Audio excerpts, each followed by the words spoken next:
Hey guys, welcome back to my another video. तो सभी का स्वागत है मेरे चैनल पर, वर्षा रोशन ब्लॉग्स पर। तो छठ का एक दिन पहले का ये था, जो कि मतलब ये एक दिन पहले मतलब नहाए खाए से एक दिन पहले का ये वीडियो मैं डाल रही हूँ। टाइम कम होने के कारण डेली अपडेट टाइमली तो बिल्कुल नहीं हो पाता है, पर हाँ, मैं आप लोग के लिए कैप्चर ज़रूर करके शूट करके ज़रूर रखती हूँ ताकि आप लोग को मैं ज़रूर दिखाऊँ। तो मैं, जैसे कि आप लोग को पता ही है कि कहाँ आई हूँ, मैं आई हूँ अपने घर पर, जो कि है बोकारो स्टील सिटी। तो मैं बना रही थी खाना, क्योंकि सुबह हम ब्रेकफास्ट कर लिए थे और मुझे लगा कि चलो अब शूट करते हैं आप लोग के लिए व्लॉगिंग। तो यहाँ पर मैं कैबेज काट रही थी, क्योंकि मुझे खाना बनाना था फटाफट। मैं सोच रही थी जल्दी बना लेती हूँ, क्योंकि कृषा सोई हुई थी। कृषा सोई रहती है तो काफ़ी ज़्यादा काम निपट जाता है। अगर जग जाती है तो वो उसका मूड पर है, वो किसके पास रहेगी, क्या करेगी।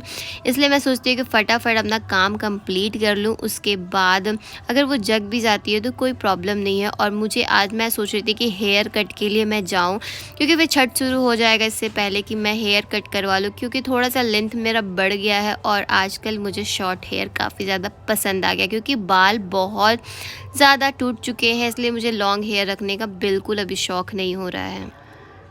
कैबेज को मैं चॉप कर ली थी, मतलब रफली चॉप की। कोई इसमें मैं साइंस नहीं लगाती हूँ कि इसको बहुत ज़्यादा शेप में काटूँ, क्योंकि कैबेज है वो कढ़ाई में जाने के बाद गल ही जाता है। इसलिए मैं इसको अच्छे से रफली चॉप कर ली। यहाँ मम्मी लगी हुई थी गेहूँ को बिनने में, क्योंकि हमारे यहाँ पे जो भी गेहूँ लगता है छठ में, जो कि महाप्रसाद बनता है, उस गेहूँ में से एक एक चीज़, जो भी अगर धान हो या फिर कोई भी गंदगी हो, वैसे तो कुछ उतना गंदगी नहीं था, वो सब चीज़ को निकाल दिया जाता है, क्योंकि ये जो पर्व है वो महापर्व है। इस पूजा में काफ़ी ज़्यादा सफाई का ध्यान दिया जाता है, ताकि कोई भी चीज़ गंदगी से ना हो, क्योंकि छठ पर्व ही ऐसे भी हमारे यहाँ पर झारखंड बिहार वाले लोग बहुत साफ़ सफाई से ही काम करते हैं। उसके बाद मैं यहाँ पर थोड़ा मोड़ा बीन करके निकल रही थी अपना हेयर कट के लिए। तो मैं जहाँ पर अपना सैलून में सबसे पहले 2019 में मैंने अपना मेकअप करवाया था, जो कि ब्राइडल मेकअप करवाया था। तो उन्हीं के पास मैं जाती हूँ हमेशा से। एक बार मैं अपने ब्रदर की शादी में दूसरा पार्लर मैं सोची थी कि चलो उस पार्लर में रेडी हो जाती हूँ, बट मुझे उसका रिव्यू कुछ खास नहीं लगा था। तो इसलिए मैं वही डिसाइड की कि मैं जो पार्लर में पहले से जानती हूँ उसी पार्लर में जाऊँगी। तो यहाँ पर मैं आ गई थी स्टूडियो 11 में। तो स्टूडियो 11 में काफ़ी अच्छा हेयर कट और भी जो भी सर्विसेज है, मैं कोई प्रमोट नहीं कर रही हूँ। हाँ, मुझे अब अपना जो मेरा एक्सपीरियंस है वो मैं आप लोग से शेयर कर रही हूँ। जो भी बोकारो के लोग हैं उनको पता ही होगा, अगर नहीं पता है तो आप जी जाकर वहाँ से पे सर्विस ले सकते हैं, काफ़ी अच्छा सर्विस देते हैं। उसके बाद कृषा को केक बहुत पसंद है, लॉलीपॉप बहुत पसंद है। कोशिश करते हैं कि थोड़ा सा कम ही दे, किंडर जॉय भी काफ़ी ज़्यादा पसंद है। पर हाँ, कभी कभी मन होता है ना कि चलो बच्चे के लिए लेकर जाते, क्योंकि कृषा सोई हुई थी और हम लोग फटाफट वहाँ से निकल गए थे। क्योंकि कृषा सोई हुई थी तो हम सोचे कि काम कर लेते हैं, अपना हेयर कट करवा लेती हूँ। मैं हेयर कट करवा लेती, काफ़ी ज़्यादा वॉल्यूम कम हो चुका है मेरे हेयर में, और अभी तो सीरम वगैरह लगा करके और हेयर सेट किया गया है, तो इसलिए और भी ज़्यादा कम लग रहा है वॉल्यूम। जब मैं वॉश करूँगी तो फिर उसका वॉल्यूम थोड़ा सा रफ थोड़ा सा दिखता है, तो थोड़ा सा हेवी लगता है, बाउंसी हेयर लगता है। उसके बाद मैं आ गई थी अपने मायके में, क्योंकि मुझे छठ का चूल्हा वगैरह हर साल यहीं से जाता है, क्योंकि मम्मी हमेशा से करती है। तो वो परमानेंटली लोहा का चूल्हा वगैरह, क्योंकि सभी लकड़ी पर ही बनता है, जो खीर बनता है या फिर जो ठेकुआ बनता है वो सब, इसीलिए इसका बहुत ज़रूरी है। तो जो चीज़ हमें यहाँ से चाहिए था वो चीज़ हम यहाँ से लेने के लिए आ चुके थे। चूल्हा और जो भी बर्तन था, जो चीज़ मेरी सासू माँ को चाहिए था, वो सब हम लोग लेकर जा रहे थे। साथ में भैया थे और साथ में मेरे पापा भी थे, क्योंकि एक बाइक पर कृषा भी है, जिसके कारण पापा बोले कि चलते हैं हम लोग भी छोड़कर आते हैं। तो पापा चूल्हा वगैरह ले लिए थे और हम लोग निकल रहे थे। जो भी पूजा का जो भी बर्तन है, वो सब जो चीज़ लगने वाला था वो सब मम्मी यहाँ पर वॉश कर रही थी, सभी चीज़ को धो करके शुद्ध कर रही थी। तो ये जो बड़ा बॉक्स है उसमें सभी पीतल का सामान रखा हुआ था। तो यहाँ हस्बैंड जी छत का सफाई में लगे हुए थे। कुछ मतलब अनवांटेड जो घास वास है जो कि खुद से यहाँ पर जम चुके हैं, वो सबको वो निकाल रहे थे।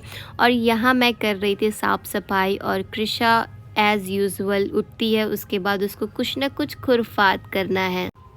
नेक्स्ट डे का ये वीडियो था जो कि है नहाए खाए। जो पहला दिन जो छठ का होता है वो नहाए खाए होता है, जिसमें कि लौकी भात और बहुत सारे चीज़ बनते हैं, जिसको कि खा करके छठ किया जाता है, जो कि बनता है घी में और सेंधा नमक में।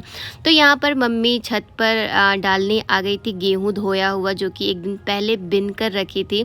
बहुत साफ़ सफाई से होता है, जिसके कारण इसको बिछा करके वहीं पर बैठना रहता है जब तक ये सूखता नहीं है, क्योंकि कोई भी चिड़िया या फिर कोई भी इंसेक्ट आकर अगर इसको जूठा कर दे तो बहुत मतलब अच्छा नहीं होता है। इसलिए बोला जाता है कि इसको बहुत साफ़ सफाई से यहाँ पे बैठना पड़ता है। उसके बाद हम लोग लग गए थे, मैं और मेरे साथ में एक और दीदी थी जो कि हमारे सामने में रहती है, बट उनको कैमरा में आना पसंद नहीं है, इसलिए मैं उनको नहीं ले रही थी, क्योंकि वो थोड़ा सा शर्माती है, बोलती है कि नहीं नहीं आप लोग अच्छे दिखते हैं, मैं ख़राब, ऐसा उनका कहना है। बट वो दिल की बहुत अच्छी है और ऐसे भी अच्छी है, बट हाँ उनका मन होगा तभी मैं उनको अपने वीडियो में लूँगी। तो यहाँ हम लोग प्रिपरेशन में लग गए थे लौकी और चावल बनाने के लिए। तो काफ़ी सारा चावल मैं धो ली थी और लौकी वगैरह काट लिए थे। एक जगह मैं चावल के लिए पानी चढ़ा दी थी, क्योंकि इसको मतलब कुकर में भी बना सकती थी, बट मैं सोची कि बड़ा अगर डेगची है तो उसी में बना दिया जाए, ताकि अच्छे से एक ही टाइम में पूरा राइस बन जाए। अगर कम पड़ेगा तो फिर से बना दिया जाएगा।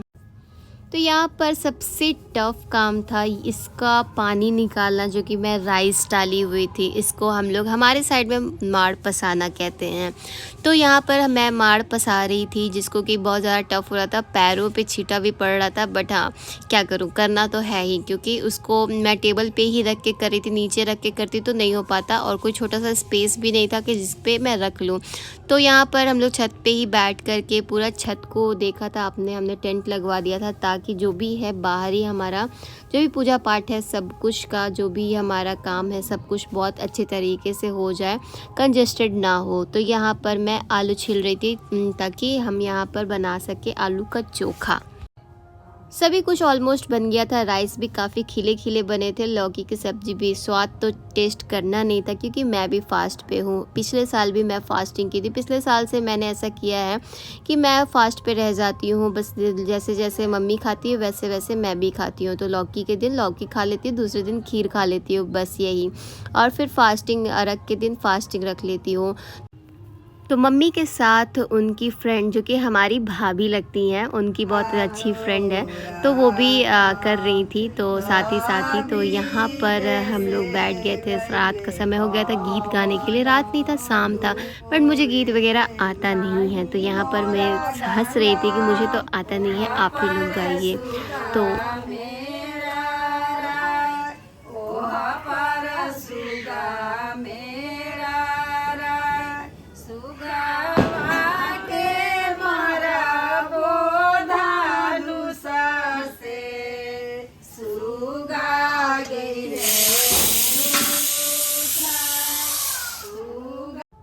तो कैसा लगा मेरा नहाए खाए का ब्लॉग? तो चलिए मेरे चैनल को सब्सक्राइब कर लीजिए, ताकि और भी अच्छी